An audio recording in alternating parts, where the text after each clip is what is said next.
Hello दोस्तों, आज की नई सुबह और नई कहानी। आज की कहानी का नाम है गायब होने वाला तालाब। अब शायद नाम से आप समझ ही रहे होंगे कि किस बारे में बात होने वाली है। तो आज बात होगी एक जल चक्र के बारे में, प्रकृति में आते बदलाव के बारे में, कि इन सब में कैसे परिवर्तन आ रहा है, कैसे बदलाव आ रहा है। तो ये सीख हमें छोटे छोटे से हमारे जानवर देंगे। जैसे कि एक जंगल में बहुत सारे जानवर रहते थे। वहाँ था एक तालाब। सभी लोग उसमें पानी पीने जाते, नहाते, खेलते, आनंद करते थे। फिर एक दिन कछुआ जब नहा रहा था, उसे ऐसा एहसास हुआ कि मुझे ऐसा क्यों लग रहा है कि इस तालाब का पानी जो है वो धीरे धीरे कम हो रहा है। तो सबने कहा, अब वो इस बात पे संशय में था कि मैं सही सोच रहा हूँ या नहीं। तो उसने इस बात की पुष्टि के लिए अपने अन्य दोस्तों से पूछा।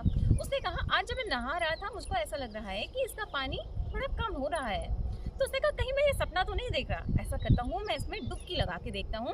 अगर मैं सपना देख रहा हूँगा तो मैं जाग के बैठ जाऊँगा, और अगर ये सच्चाई होगी तो यानी सच में इसमें पानी कम ही हो रहा है। तो उसने डुबकी लगाई। फिर उसे एहसास हुआ, ये तो मैं नींद में नहीं हूँ, ये तो मैं जागा हुआ हूँ और सच देख रहा हूँ। वो कछुए के पास पहुंचा। कछुए से कहा कि मुझे लग रहा है पानी कम हो गया है। कछुए ने कहा, तुम ठीक ही सोच रहे हो। उसके बाकी दोस्तों ने भी कहा उसकी, हमें भी लग रहा है कि पानी पहले इसमें ज़्यादा था और अब कम हो गया है। तो कछुआ जो था वो सबसे होशियार हुआ करता था उनमें सब में। तो उन्होंने कहा, चलो कछुए से पूछते हैं, कछुआ ही हमें सही बताएगा। तो कछुए ने कहा, आओ बैठो, मैं तुम्हें बताता हूँ। यहाँ का पानी जो है वो कम हो रहा है और इस बात की हमें बिल्कुल सच्चाई है। तो खरगोश परेशान हो गया।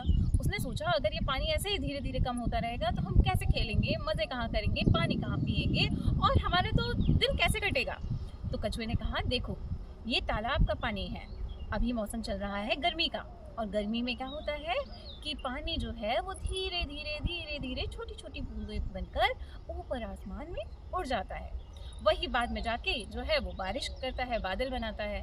तो अभी क्या है कि आसपास प्रकृति में सब जगह क्या हो गए हैं, हमारे पेड़ कम हो गए हैं, सभी जगह नदियाँ पानी और ऐसे ही कम हो रहे हैं, जो कि वर्षा कराते हैं। और अभी सब जगह जब सब कुछ कम हो चुका है तो इसलिए वर्षा भी कम हो रही है। तुमने गौर किया होगा कि कितने दिनों से बारिश नहीं हुई है।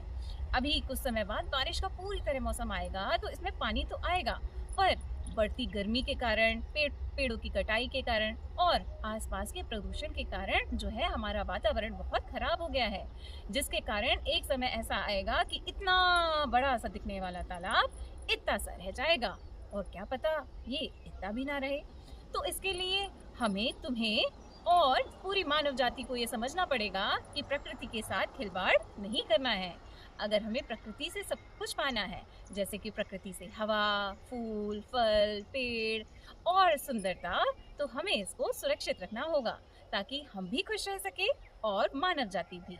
इसलिए हमें प्रकृति को सुरक्षित रखना है, प्रदूषण को कम करना है, जंगलों को बचाना है। धन्यवाद।